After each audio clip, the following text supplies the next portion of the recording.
My name's Simon Butler. I'm a vicar in the Church of England.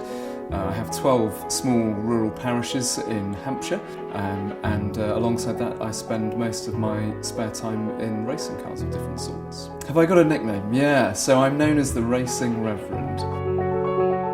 I'm fascinated by the stories of the cars, the drivers, the engineers and the team bosses that dominated motor racing from the post-war years right through to the 1970s. They were a glory age of British motor racing, daring drivers who risked their life to win races, engineers always looking for the latest development and an edge over the competition. In the aftermath of World War II, with a country struggling to get back on its feet, motor racing played an important technological and social role. It gave people a release and it drove pioneering technology.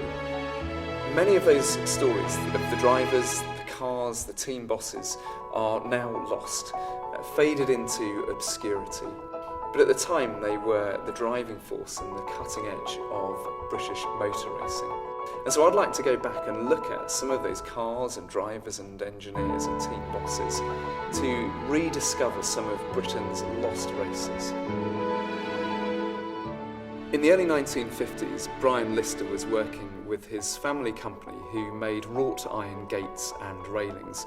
But Brian also had a passion for cars, and after a few years of tuning and modifying his own MG Special, decided to branch out and produce cars bearing his family company's name.